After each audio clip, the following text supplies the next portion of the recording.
നൂറിനാട് മറ്റപ്പള്ളിയിലെ മണ്ണെടുപ്പ് താൽക്കാലികമായി നിർത്തിവെച്ചു. 16-ന് സർവകക്ഷി യോഗം ചേരുന്നത് വരെയാണ് നിർത്തിവെച്ചത്. യോഗത്തിൽ റവന്യൂ, കൃഷി മന്ത്രിമാർ പങ്കെടുക്കും. വിവരങ്ങളുമായി മിഥുൻ മുരളി ചേരുന്നു. മിഥുൻ, ഈ താൽക്കാലികമായെങ്കിലും ഇതൊരു സമവായത്തിലെത്തിയ ഒരു സാഹചര്യം എന്താണ്?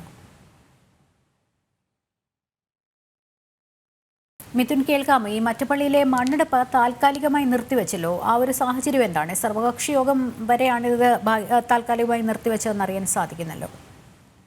ലക്ഷ്മി, സമരം ശക്തമായതോടുകൂടി, ജനകീയ സമരം ശക്തമായതോടുകൂടിയാണ് ഈ മാസം 16-ാം തീയതി ഒരു സർവകക്ഷി യോഗം ചേരാൻ നേരത്തെ തന്നെ തീരുമാനിച്ചിട്ടുണ്ടായിരുന്നു. ഈ സർവകക്ഷി യോഗത്തിന് ശേഷമായിരിക്കും ഇനി ഏതെങ്കിലും തരത്തിൽ മണ്ണെടുപ്പ് പുനരാരംഭിക്കുന്നതിനുള്ള നടപടി ഉണ്ടാവുക എന്നാണ് നിലവിൽ അറിയാൻ സാധിച്ചിരിക്കുന്നത്. റവന്യൂ മന്ത്രി, കൃഷി മന്ത്രി അടക്കമുള്ള, ചീഫ് സെക്രട്ടറി അടക്കമുള്ള ആളുകൾ ഈ സർവകക്ഷി യോഗത്തിൽ പങ്കെടുക്കുന്നുണ്ട്, നാട്ടുകാരുമായിട്ട് സംസാരിക്കുന്നുണ്ട്. അതിനുശേഷമായിരിക്കും ഈ മണ്ണെടുപ്പ് പുനരാരംഭിക്കുന്നതിനുള്ള നടപടിക്രമങ്ങൾ മുന്നോട്ട് പോവുക. ഇതോടൊപ്പം തന്നെ ഈ സമരം താൽക്കാലികമായിട്ട് നിർത്തിവെക്കാനുള്ള കാര്യങ്ങളും സമരസമിതിയും സ്വീകരിച്ചിട്ടുണ്ട്. ഇനി ഈ സർവകക്ഷി യോഗത്തിന് ശേഷമായിരിക്കും ഏതെങ്കിലും തരത്തിലുള്ള സമരവുമായി മുന്നോട്ട് പോകണമോ എന്ന കാര്യവും സമരസമിതി സ്വീകരിക്കുക. എന്തായാലും താൽക്കാലികമായിട്ട് ജനകീയ പ്രതിഷേധത്തെ തുടർന്ന് നിർത്തിവെച്ചിട്ടുണ്ട്. സർവകക്ഷി യോഗം ചേരാൻ നേരത്തെ തന്നെ തീരുമാനമുണ്ടായിരുന്നു. ആ തീരുമാനത്തിന് ശേഷം അതിന്റെ നടപടിയുടെ അടിസ്ഥാനത്തിൽ, യോഗത്തിലെ തീരുമാനങ്ങളുടെ അടിസ്ഥാനത്തിലായിരിക്കും ഇനി സമരം മുന്നോട്ട് കൊണ്ടുപോകുന്നതും. അതോടൊപ്പം തന്നെ ഈ മണ്ണെടുപ്പ് എങ്ങനെയാണ് പുനരാരംഭിക്കുന്നത് എന്ന അടക്കമുള്ള കാര്യങ്ങളിൽ തീരുമാനമുണ്ടാകുക. ലക്ഷ്മി,